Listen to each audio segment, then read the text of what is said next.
everyone. Hope everyone's having a great weekend. Welcome back to one of my videos. Today we're going to discuss the Woodcraft rear sets. What do I got to say about these? All right, so went with the Woodcraft. I was going back and forth between the Graves and the Attack. I was hoping Vortex had something because I do have the Vortex rear sets on my 2020 R6 and I love them. Fortunately, I did go with the Woodcraft due to the fact that they do retain the function of your rear brake light switch plus the return spring. But some of the issues I've run across we'll discuss. One of them is a big issue, and I'm not sure if Woodcraft knows about it or if maybe I just got a bad one here. Let's talk about some of the features. So these are an adjustable rear set, and you have two different offsets here. You can go high or low on the pegs, plus they use an eccentric to bring that peg forward or backwards. As for the toe piece, they do offer this in a foldable. I'd opted to go with the solid. Same thing. They use a eccentric there. It's got a little pin so you can dial in what you want to do with the pedal placement, basically. The issue I ran across on these, a couple of things. They are not the easiest to work on. You know, how they did some of the bolts, like we use the foot peg for instance, the bolt actually comes from the back side through. So the only way you can do an adjustment on the fly is pull the rear set. If you run in all the brake parts, you pretty much got to take this rear set all apart just to even get to the bolt to make that adjustment on the foot peg. On the toe piece, you don't have a whole lot of clearance here to get anything in there to adjust this. So you would have to undo these two bolts and pull that off. Seems like a lot of work.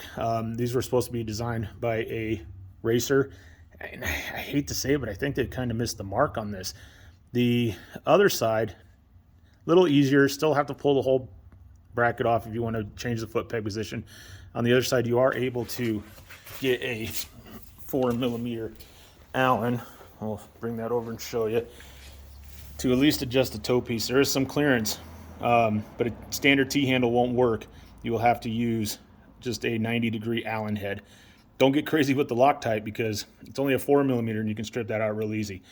This side, you know, fully adjustable, can adjust your pedal height up and down to get that dialed in perfect. Let's talk about the issue I came across on this one. So, unfortunately, on the maiden voyage, you know, I like to have my pedals set to a certain level. Okay, sorry, getting too close there. However, the big problem they ran into is if you're trying to do your adjustment to bring that pedal up or down, for some reason, Woodcraft, and I don't know if it's going to show up on camera, put a stop right there. So you cannot bring this pedal up. If you wanted to bring it up somewhere, you're going to have to get all your adjustment out of your foot peg, toe piece. The other scary thing is, you know, I just dropped all this money on the M4 exhaust. If you hit this thing super hard, it almost comes in contact, and I really don't want to be denting, you know, the new can. So the big issue I ran into is as I was trying to adjust it, actually let me back up. As I was installing this, I had actually had to kind of force this back in here. And yeah, it's my own fault because I didn't check to make sure I didn't have any brake drag. But what happened was, because it stops here, I had to push up and actually engage the rear brake. Well, after driving, it did have some drag. I actually ended up cooking the rear rotor, and I don't know if that's going to show on camera, but it ended up cooking the rear pads. It wasn't until I came back to, you know, loosen this up and everything dropped into place. Woodcraft, I don't know what you were thinking on this one. You missed the ball here. This is not adjustable. I can't get a lot of clearance. And yeah, I mean, you got to be careful with this because if you actually try to adjust this thing and you're raising this pedal by pushing this down, you are actually increasing and engaging basically the rear brake. Watch out for that.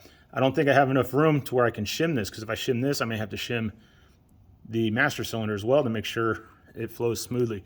Let's look at the Vortex. Vortex, please get out these rear sets, man. If you can get these just like on the R6, I'll be the first one to buy them. Ease. You got one little bolt here. You just loosen that. This all rotates. They actually gave you room on this side anyways. The other side you have to use a wrench. But you can get your Allen in there and loosen this and actually do this adjustment without pulling your peg off. The other thing is the bolt comes through this way. Okay, so all you do is pop this plug, get to that bolt. These are more track oriented than the Woodcrafts. You bust a peg at the racetrack, you're disassembling this.